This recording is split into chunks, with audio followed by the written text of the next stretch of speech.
Okay, so the thing I want to start with is bringing this pelvis even higher. So let's say here. And I can probably bring the body overall closer to that right foot here, just so this foot is not so straight while this one is pretty bent. And that's our X location. So overall I can bring this down.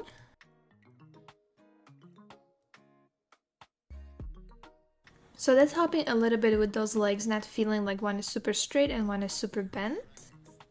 But even here, as she's going up, I think I can bring this heel higher.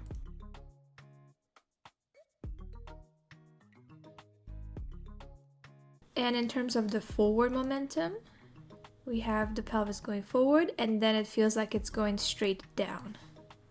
So I'm gonna push this lower. And then the up and down, let me add some overshoot. So maybe somewhere here, there's gonna be a post that's lower and then we're gonna go up. And I also wanna ease out of that top position just so the impact feels stronger. So it's a little bit like that bouncing ball spacing, but I'm not making this a full vector shaped tangent because I don't want it to be that strong. I do want there to be some overshoot on the way down, but also May is using her muscles to stop herself from going further down, so it's not gonna be as extreme. So here, even the forward motion, she's slower through here, and then she goes faster. I have to be careful though, because I don't want her chest to be intersecting too much with the pumpkin. I feel like it's actually okay the way it is, but just watch out for that when you're working on this shot. Then something else I noticed is these shoulders going down are very floaty. It takes a long time for them to go down through here. And I feel like that motion should start from this key on 199 and just slowly transition to 214. We have a key in the middle between them, so I might just try to delete that and maybe that will fix the issue. Okay, so let's try that stretch on the arms. Maybe around here we can try and keep the arms longer. And then they snap into place to be higher. And that bend will trigger May to straighten up as well. And I think we might have to speed up this section where she's getting up.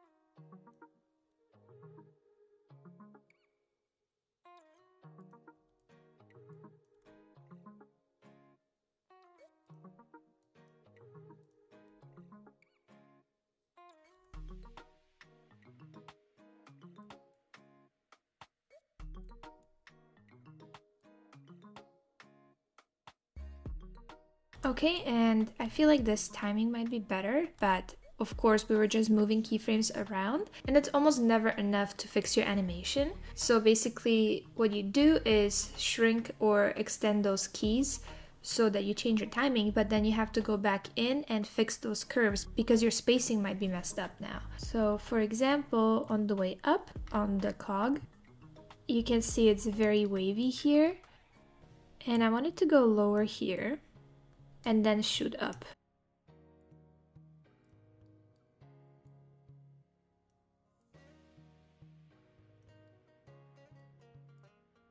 So I'm just going back on all these spine controllers and fixing wherever I see a huge bump like this. I'm of course scrubbing and seeing what's actually happening, but here this part feels too fast, so I might need to change that.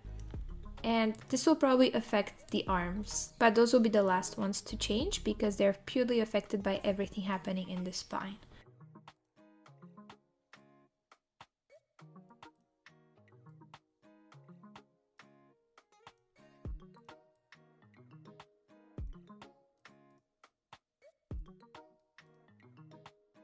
So something you don't want is the arms to be straight, then bent, then straight again, and then bent again.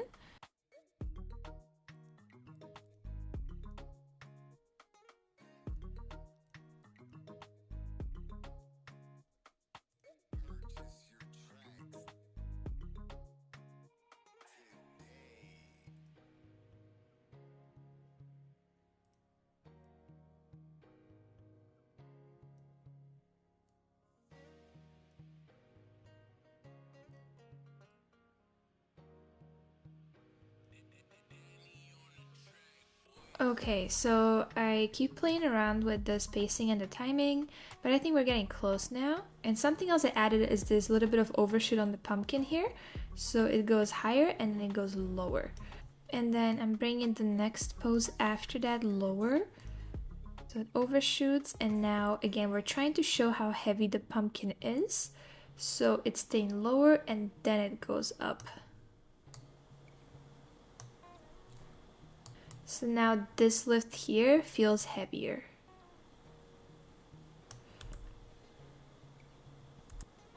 And I might want to try and lift with the upper back more, just to see what that looks like. So I'll try using this very top controller on the spine.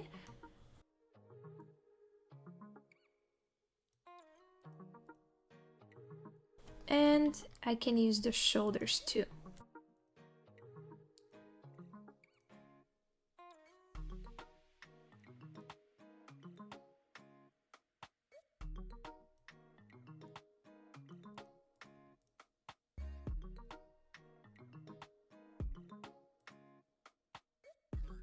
Okay, so now I push the shoulders even lower so we can really feel that drag, made the arms straight again. And then here I'm starting to lift that upper chest and shoulders up, and that triggers the pumpkin being shot up as well. I think my spacing there might be a little too abrupt on the arm. And the up and down in this case should be the X location, yep.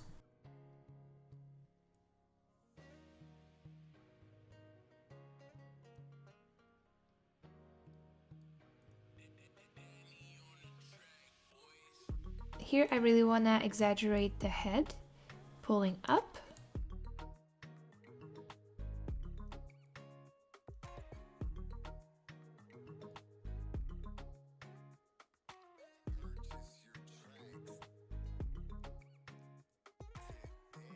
Yes, I think lifting with that chest and the neck and the head really helps us in this instance.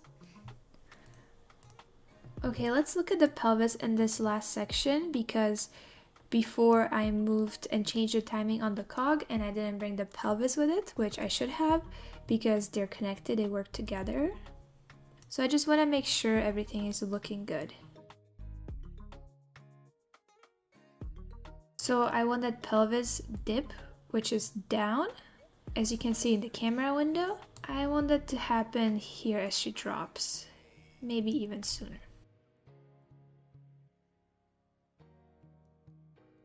Now the Y will depend on where the feet are. So this big rotation here should probably be eased into and happen sooner while she's twisting her body. And then we will need to move the pelvis when she takes the step back. So here the feet are still together, and I'll make a key on the last frame where the foot is still planted, and then she moves back by 212. So here I want to move the pelvis back. And it's okay having it one frame later, just having a little bit of overlap so not everything happens on the same frame. And then these should be pretty high up. And then we have the Z rotation. So again, that will follow that weight shift. So here the weight is shifting onto this foot. So the pelvis should also go there.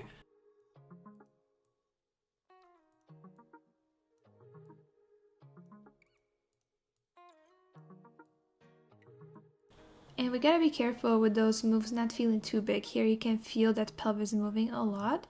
So this whole dip, I'll just reduce it. We'll still have it, but it won't be as extreme. And of course, if you do this entire exercise, you don't have to do that last section that I have here of Brian wiping his brow. Maybe you can stop it around here where May makes sure that the pumpkin is good on the table, but you can't stop it like what I have now. I have one frame where everything stops and freezes. You will have to add some overshoot and settle and like a little bit of keep alive animation there. So you just want to make it look natural. The reason I have one frame here like this is because I'm gonna continue animating after. And normally I would finish all of this first in blocking and then move on to spline.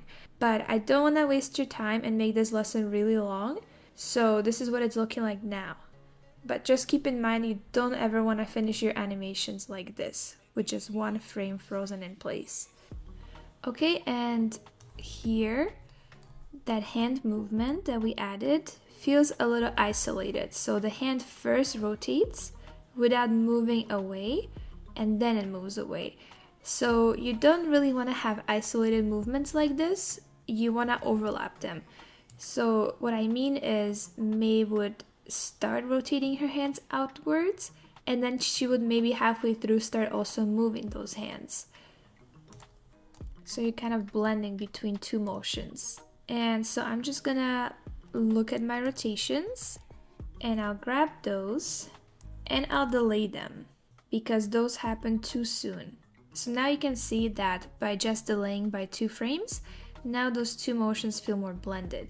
The hands start turning first, but then they're also moving a couple of frames later. And these are things you might not notice right away. It requires a lot of analyzing and scrubbing many times, zooming in and looking at every single part of the body to notice those things. And it also takes practice. You might not be able to catch everything right away, so don't feel bad about that. I'm sure there's a million things I won't catch, especially because I don't want to spend too much time on this animation. My goal is to show you those principles and the body mechanics behind the shot, not to make it absolutely perfect because we would be here for days. So besides the hair movement, I think we've addressed everything on this section. And I'll keep the hair for later because if I continue adjusting the body parts, the hair might change again. So I don't want to invest too much time right now. And I'm gonna make another play blast, see what it's looking like now because the viewport can be deceiving sometimes. Do another round of scrubbing and seeing if there's anything else that's really standing out. And if not, we can start doing a little bit of cleanup. So we're gonna be looking at controller by controller and curve by curve, trying to read the motion from the graph editor and just cleaning it up. Okay, let's play it.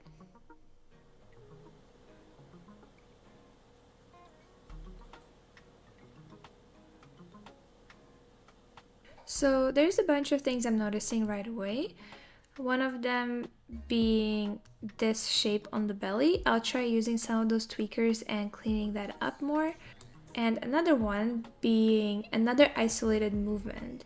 So here we have May get into this position, just float through here for a second, then take a step and go into that next pose. So what I want to do is maybe take some more time on the getting up here and then blend her getting up on her spine with the backwards motion on the body and the foot. Because if I play it again, you can see she stops right here and then she goes back. So instead I want it to look like she's going back while she's getting up. So those two motions need to be more blended.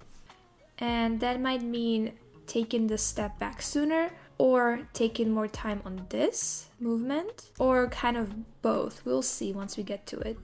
And then at the beginning here, which I'm not super focused on right now, but you can see that this can in the back is already moving before May puts her hand on it properly. So I definitely need to change that. So those are pretty big changes on the body here. Let's address those first. Let me try and get this shape.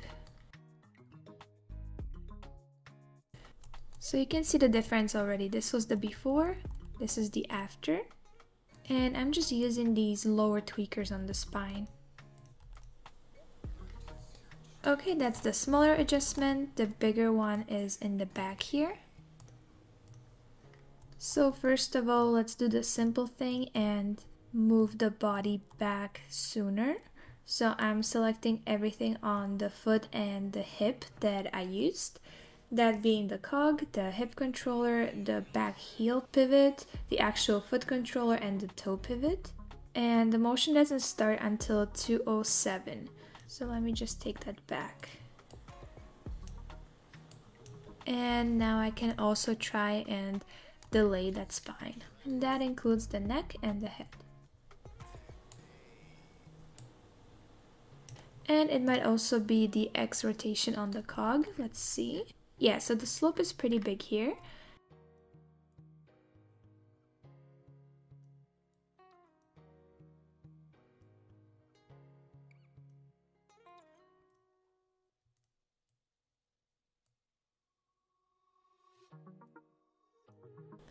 And because of that, the hands need to go faster too. I'll be selecting the pivot, the hand on both sides, but also the pumpkin, because remember we have that constraint switch on the pumpkin.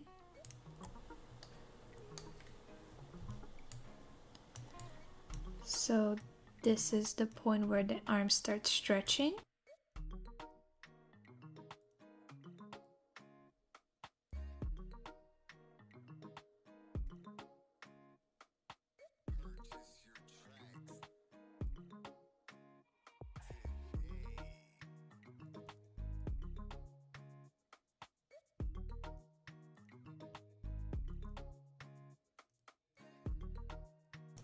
And with these IK arms, you also want to be careful not to overstretch the elbow, unless it's on purpose, like when she was lifting the pumpkin. But overall, you want to make it look natural. And I feel like this foot going back happens a little too fast. I'll bring it back by maybe a frame or two. Let me also look at the spacing on that foot. We don't have any lift on that foot, so I think it's time to add some. Very subtle, she's almost dragging that foot. Okay, so let's look at the whole section. Okay, so mixing those two motions together definitely feels nicer and more natural. It does need cleanup, but it doesn't grab your attention as something being wrong there anymore. Overall, this step back, I would love to give it some more time. It's a little tricky because we have all of these keys on every frame, and not everything on the character is keyed, but we did select everything, so we see all of them. And now figuring out where exactly to add that frame can be tricky. And either way, once you change the timing, it's definitely gonna change your spacing and you'll need to go back and fix the curve. It might be here that I'm feeling it, between these two frames. So I'll try delaying 204 by 1 frame. Don't forget to save your work once in a while. The next thing I want to look at is this hand going through the pumpkin here on the way down. So that's just a quick cleanup.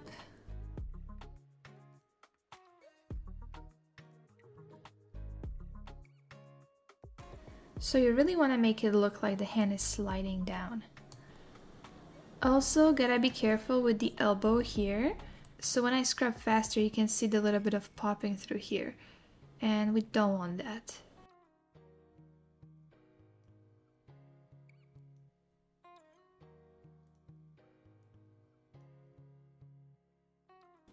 So this is definitely a cheat. I'm using this elbow tweak controller to just smooth out that spacing. So we go from the arm that's slightly bent to a more straight arm. And when I scrub it, you don't really feel that popping anymore. Or maybe there's a little bit, I'll just clean that up more. So essentially you don't want that eye-catching popping there. And the reason why it's happening is because the IK arm is already in place, it's not moving anymore. But the body and the shoulders are still moving, going down and going up. So it affects that elbow. But then visually you don't want it to be distracting, so you can use the tweakers later. And then I have a couple of things I wanted to look at that relate to appeal, which is not a big deal right now because we're gonna be dealing more with appeal in the advanced lessons. But I still want to show you on this exercise what I mean. So first of all, looking at this hand closer to us, I really like this pose on this frame. But then we have that thumb go down. And now it's a really weird pose with just the fingers showing. And the thumb looks like it's tucked in, almost unnaturally.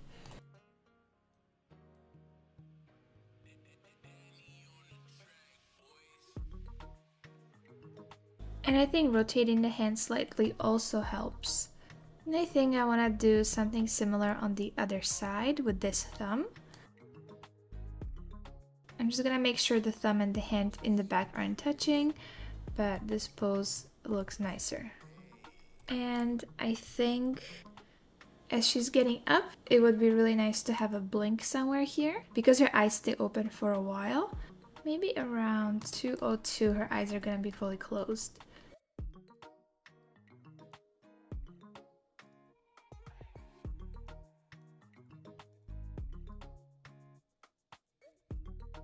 And keep in mind that her eyelashes don't look as thick once you turn off Simplify.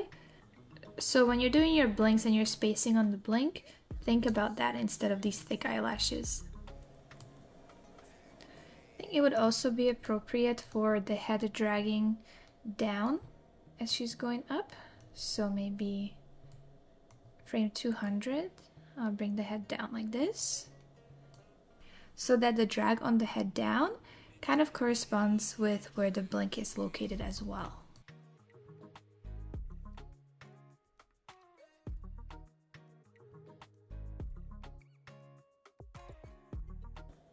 So we're keeping the head lower even through the blink here, and then it goes up as she opens her eyes. Let me see if I can bring her chest higher here just so she's not so close to the pumpkin. So she goes down and then maybe recoils up. So I feel like that impact now looks nice. It feels more bouncy. She goes down and bounces up a little. Around here, first of all, I don't really like the expression, but also she's looking away. She's not looking at the pumpkin. She's looking past it somewhere here. So I think she needs to be looking down, or her eyes might still be closed at this point. I think the eyes closed would look better because she can't really look down yet.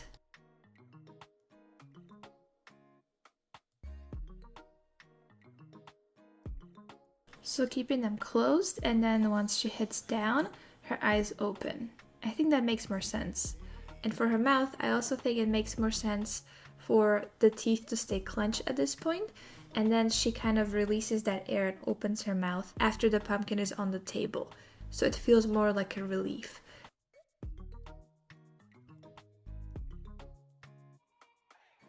Yeah, so clenched and then it opens. Now it doesn't feel like she's just randomly changing expressions through this movement. It gives it purpose. We can also overshoot that jaw. So that will be the X rotation, and the jaw would open more, and then it would kind of close a little bit.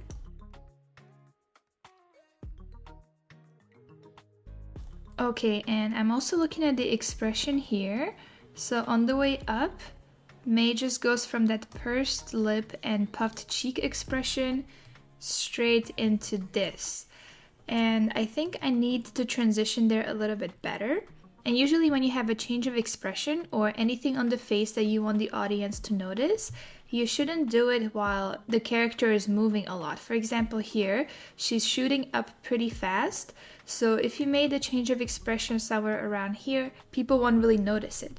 So it's better to wait till this point here where her head is more stable. So what I'm gonna do first is borrow this expression, make sure it's keyed. I'm gonna copy it and bring it all the way to frame 156. I can delete the keys in between. And then I'm gonna go from there to this expression. But I feel like on this pose, we need to see more of those lower teeth. So I'll bring the lower lip down. And now we can focus on this section, how we get from this position to that position. I'm trying to act it out, and I think what we can do to transition well is open the jaw more and then it clenches. So somewhere here, we'll have that release of air and the cheeks won't be puffed anymore. So we're gonna remove any translation. And to react to that, we're gonna bring the cheek and this nose sneer lower. And we don't really wanna see these bottom teeth here. For the top teeth, we don't want to see that back of those teeth.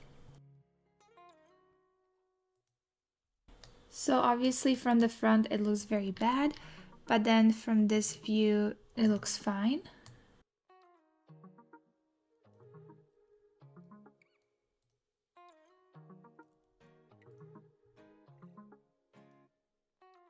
Maybe we need to see a bit of those bottom teeth just so it doesn't look like it goes from no teeth to fully clenched.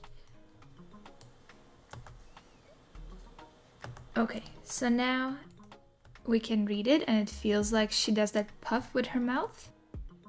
Okay, and something else that will really help us is relaxing those eyebrows here on the puff.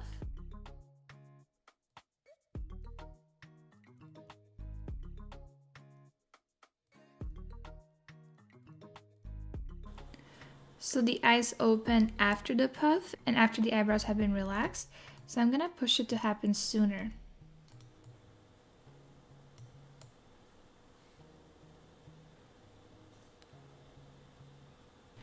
And they can briefly open more. And then close again, followed by the eyebrows getting more tight.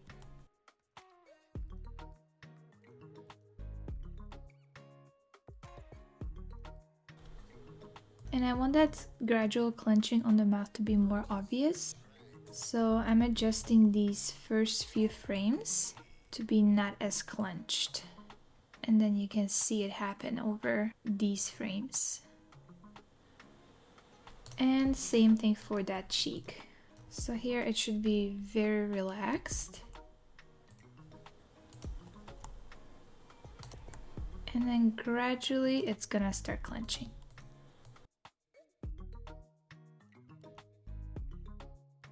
The eyebrows still feel a little delayed. I'll push them to happen sooner.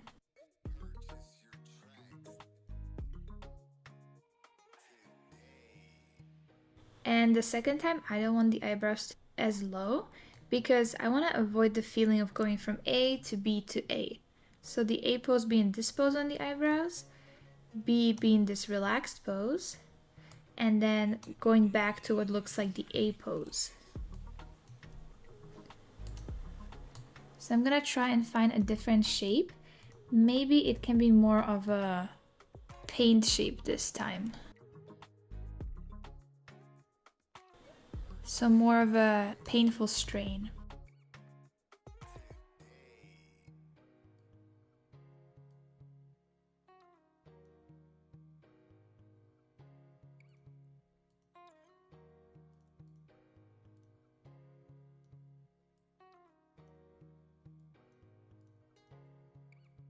Okay, so I think this works for now. Puff, exhale, clench, continue clenching, and exhale again. So let's do a quick play blast.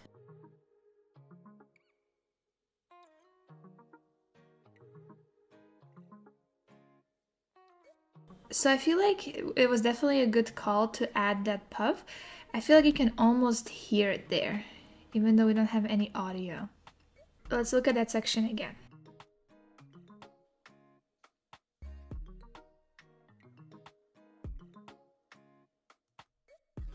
Okay, so there's definitely still a lot of little things that we could work on, but I think at this point we can actually move on to cleanup and start looking at those individual curves. And once we sharpen up the motion and make it look how we want it to be, then we can go into those little things like the hair, fixing the teeth a little bit, and all the little things that you might want to add. Okay, so like I said, we are ready to start cleaning up that portion of the animation that we're focusing on, and the process for me is always the same. I talked about this in detail when we did our weight shift animation, but I just want to go over it again in case you haven't watched that one. So essentially, when I go from blocking to spline, I like to play blast my animation, look at everything in one go, and seeing if there is anything big that's really catching my attention that needs to be adjusted. Those things I always work on first to get the animation as close to the final result as possible, and that mainly includes timing as well.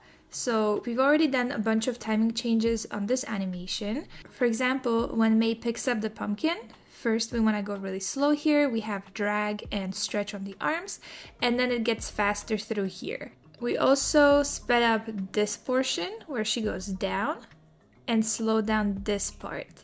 and kind of blended the two motions of getting up and stepping back together. So those changes will have a really big impact on your final result, and you should be doing those first before cleaning up any curves, because you shouldn't be polishing something that isn't ready yet. Once you make the timing changes, there will likely be changes to the spacing that you'll need to make. So then you have to go into those individual controllers and see if there are any sudden bumps in the curve now that were created by compressing or stretching those keys. And once you have all that and you work on the animation until it looks decent, that's when you're kind of ready to move from spline to polish. And when you start doing polish, you're doing that very detailed work. It requires a lot of time and patience, and what you have to be doing is just scrubbing back and forth. And it also helps play blasting and scrubbing there. And then noticing any small changes you want to make, but also going into those individual controllers. So depending on the action, usually you want to start with the cog, because that's usually what drives the action. And you want to be going channel by channel, and you're going to be looking at these curves. So first you need to be able to read the curves. And the easiest way to do that is grabbing a key and doing GY to lock it in the up and down motion, and wiggling it. And then you can see how this specific curve affects your character. Once you know that, you can just scrub through and you can see if there need to be any changes. For example, here we have a very shallow curve, and then it speeds up quite a lot through here. So that can be totally valid and okay, but it can also mean that your character is speeding up unnaturally, especially because over a short period of time, here we have around 15 frames, the character goes from being very still on that axis, then very fast, and then very slow again. So it might mean that I need to ease into that motion more, but it's better to always be looking at your character while you're moving that key and seeing how it gets affected. And after you confirm your change, you should always scrub through here to make sure that you didn't make a mistake by changing it. Because sometimes the curves might look a little weird, but what you're seeing on the screen looks correct. So you don't want to be smoothing things out too much without knowing what you're actually doing. And then once you're done with your cog, usually you want to go up the spine. So you want to address these controllers, kind of going almost like vertebrae by vertebrae until you reach the chest, and then you want to go into the neck and the head. And once that motion is solid, then you can go into the legs and the hip, because those work together. And of course you can go into the arms as well, and those work well with the shoulders. So you're going from big motions to smaller, and then finally at the end, you can spend some time working on the fingers and on the expression, the eye direction, and all of those small things that really bring your animation to the next level. But you can't get there until you get the big stuff done. So I'm gonna be doing exactly that, and I'm just gonna speed through, and if there's anything interesting and worth mentioning, I'm just gonna pause and let you know.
Something interesting I'm noticing in this area is this hand leaving the can.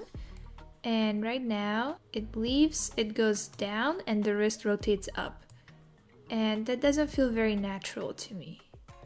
So I think I want to have the hand stay higher and the wrist actually rotating the other way.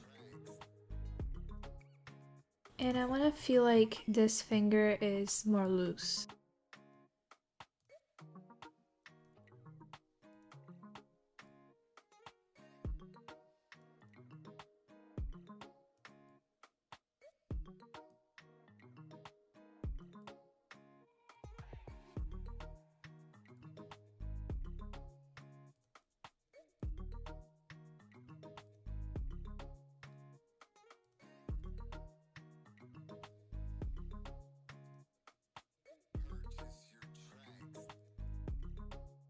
So here you have those micro movements, and you really want to be careful with that motion.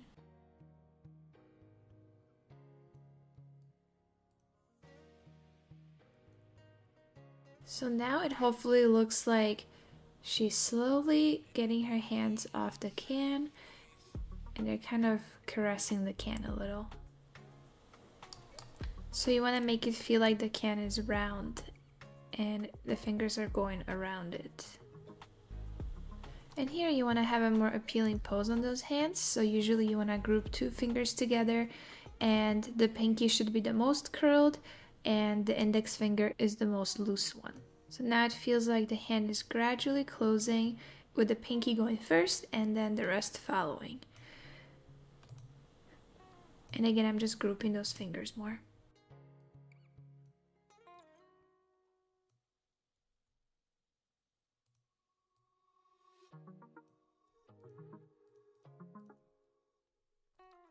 And then the other hand that's far back, it lets go of the can too fast. You can see that big bend on the elbow here.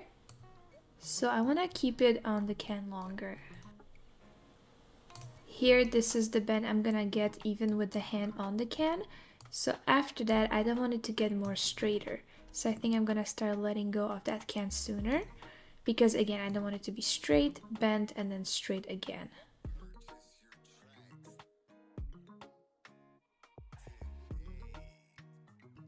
I think maybe we can use this shoulder to cheat it a little. We're affecting the elbow by moving this shoulder. You can't really see the shoulders, so hopefully that's okay.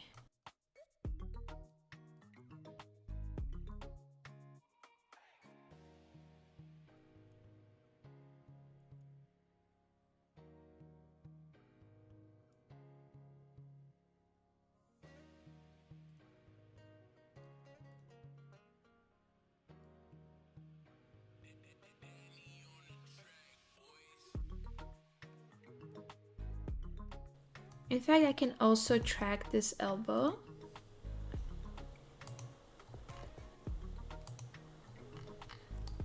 So basically I'm tracking the elbow, but I'm gonna be using that shoulder to control the position.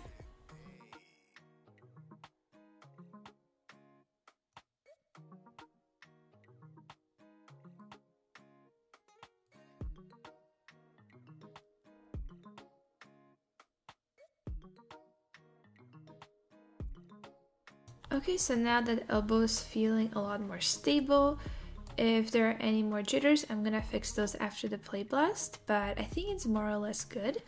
Okay, so I'm editing the video right now and I realized that the sound didn't record for this little section, but I'm just gonna quickly go over it again. So this was the play blast we had.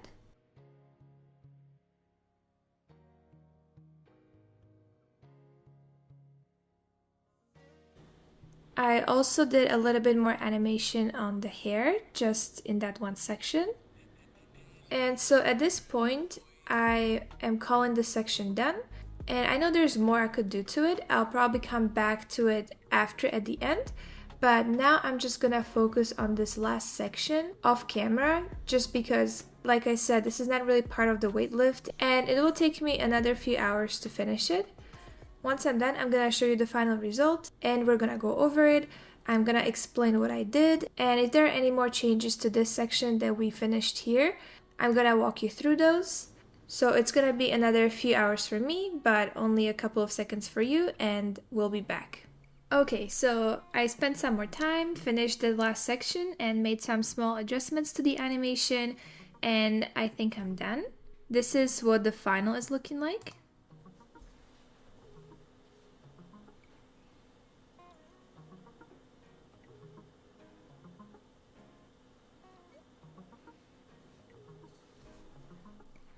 So let's just talk through it for a little bit. So first of all, we finished here before, and if you remember, this was just one pose where everything hit at the same time. And I told you that I won't be keeping it like that because when I continue animating, I'm gonna overlap those actions. So now the hands don't move at the same time, and the body is going up slightly, and the hands do this motion here to suggest that she's being really careful with the pumpkin. And then from that, she goes into the forehead wipe, and I added another expression of her exhaling. And then she just goes into that final pose. Some challenges that I encountered that you might encounter as well are here as she's pushing those cans away. These elbows were popping all over the place. And that's because I'm using IK arms that are in global space, and I do need to keep them in global because as she's pushing the cans, I don't want that to be affected by the rotations of the cog or the chest, because then in turn the arms wouldn't be moving in a straight line and the cans would be moving all over the place and up and down as well. So you want to keep it in God space. But the thing is, we also have the cog and the chest moving forward but also rotating.